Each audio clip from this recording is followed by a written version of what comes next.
And I welcome my brother, John Jackson, and the congregation for you to find your pew Bible. Today, you will not see the scriptures on the screen like you normally do, but I ask you to participate in this message, in this lesson from the prophet Habakkuk. My friends, if you find it in the Old Testament, it's around page 871 if you need help.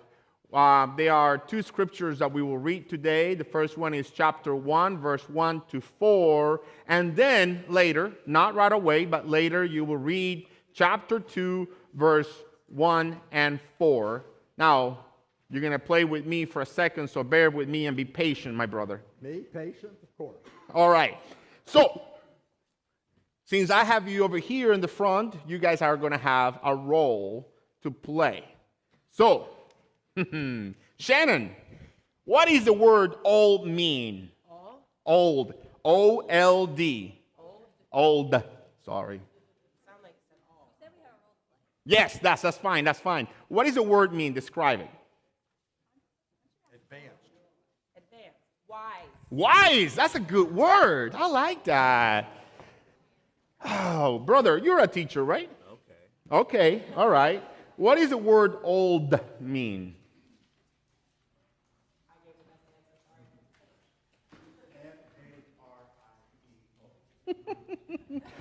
See, wise. See, there is this idea that the Old Testament is not necessary, and that's a lie.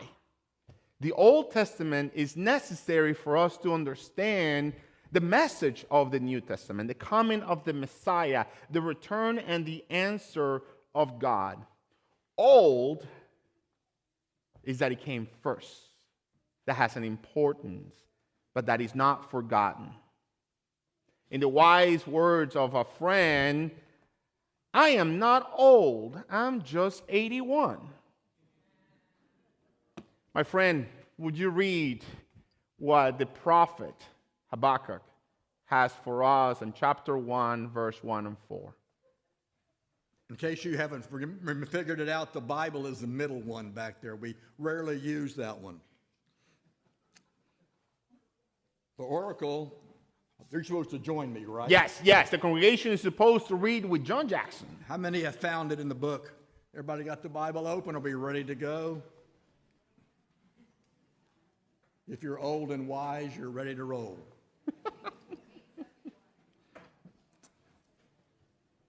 The oracle that the prophet Habakkuk saw, O Lord, how long shall I cry for help, and you will not listen, or cry to you violence, and you will not save?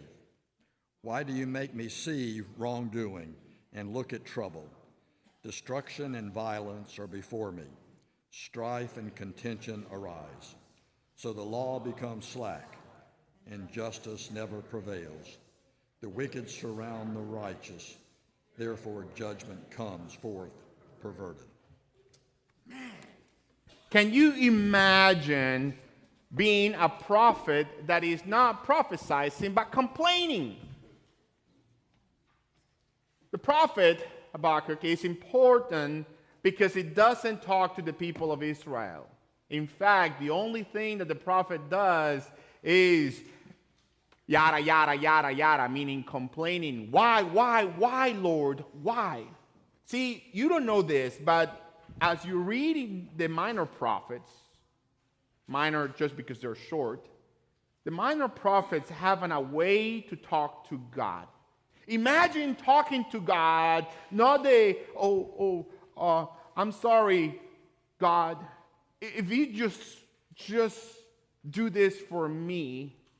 Imagine talking to God like you're talking to a real person.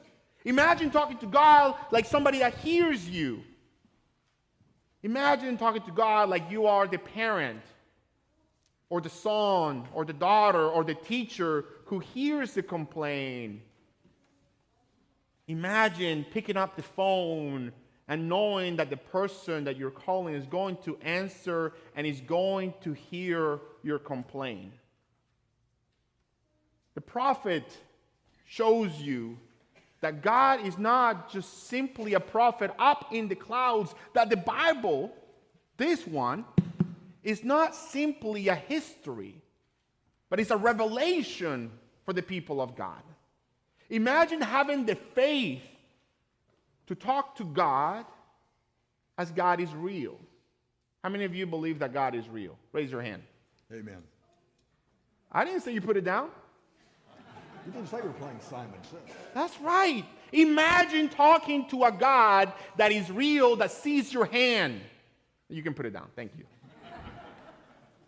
Imagine that the Bible is no longer hidden in your bookshelf, but is wide open on your kitchen table or in the kitchen, and it has stains of coffee and water because you use it so much. Imagine having a Bible that you have to buy every year because the old one is gone. Imagine that the Bible is your favorite pair of shoes, the ones that you wear all the time, the ones that are yellow and showing all the time, my friends. First chapter of this prophet tells you that God is so real that he puts up with your complaints. That he hears you and knows that you're tired of the violence and you're tired of your body hurting everywhere. And God hears that you are tired of your fight against cancer or whatever sickness or surgery. Imagine that God actually hears and knows very well your complaints. What do you think God will say to you? Let us turn to chapter 2, verse 1 and 4. Brother. I will stand at my watchpost and station myself on the rampart. I will keep watch to see what he will say to me and what he will answer concerning my complaint. Then the Lord answered me and said, write the vision, make it plain on tablets, so that a runner may read it. For there is still a vision for the appointed time. It speaks of the end and does not lie. If it seems to tarry, wait for it. It will surely come. It will not delay. Look at the proud. Their spirit is not right in them, but righteous live by their faith. But the righteous lives by faith.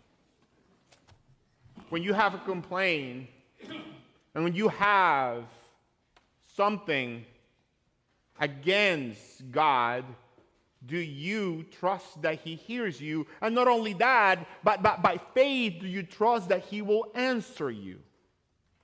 Because faith is not only praying, but being patient at God's answers.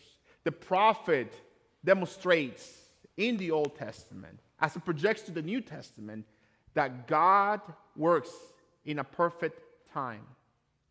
Today, I want to affirm you, my friends, that despite the circumstances of your life today, God has not failed you, but will answer at the appropriate time. For you is not to decide when, but to wait patiently in God. It's important for you to recognize that the Bible not only is a history book, but something that currently answers the question as to where is God in my difficult times. He listens to you. He prays. And he accompanies you. God is not in the clouds, but here, right there with you. God is not a helicopter God that comes to the rescue every time, but that God shows you his friendship, companionship. God is not the doctor that comes with the medicine and leaves. God is the friend that sits by your bedside as you are struggling. Let me say that again because it's very important. God is not simply the doctor that comes with the medicine. God is the friend that sits there with you, struggling with you, who hears your complaint, the friend that hears the story that you have already shared a multitude of times.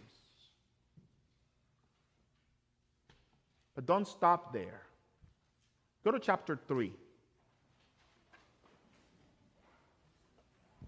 Chapter 3, verse, this is the hymnal. Yeah, it's not that one. It's on the bottom. Chapter 3, verse 17 and 18. Let me get there.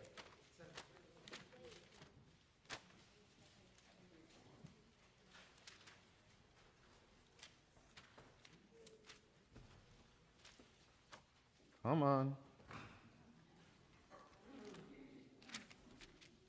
I got it.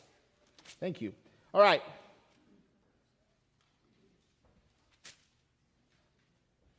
Though the fig tree does not blossom, it's not going to work. This is not for me, this is for you. So I hope that you read it with me with a loud voice.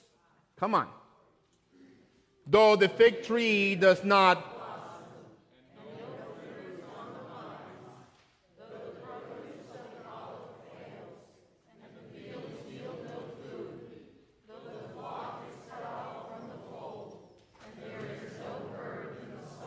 louder. Yet I will rejoice in the Lord. I will exalt in the God of my salvation. 19 together. God, the Lord, is my strength. He makes my feet like the feet of a deer, and makes me tread upon the heights.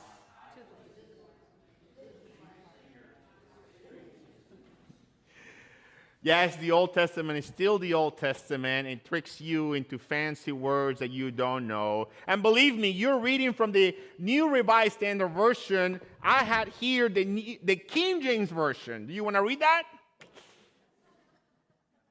My friends, believe those words. Dwell in the book. Now, do you know how to say Habakkuk in Spanish? Habakkuk. It's phonetical. It's phonetical. My friends, the benefit of the prophet is not for you to simply know to say his name, but to be familiar with the story of someone that had faith enough to complain to God and even more faith to wait for God's answer. Today is a day of celebration. Today we are showing to the world the best that we have. You are the best that we have. The Spirit of God that lives in you, the music, the children, the video, this place. We will talk about legacy. We will talk about the parlor. All comes together. Today we will baptize. Today we will accept members. It's not simply of having more bodies, but to make the promise that they commit to the mission of the work of God, and that as a church, we commit to them. My friends, the message of the prophet is not a simple one, but it's a message of commitment to see the reality of God despite circumstances. May you have the faith to complain, but also to wait for God's answer. Amen.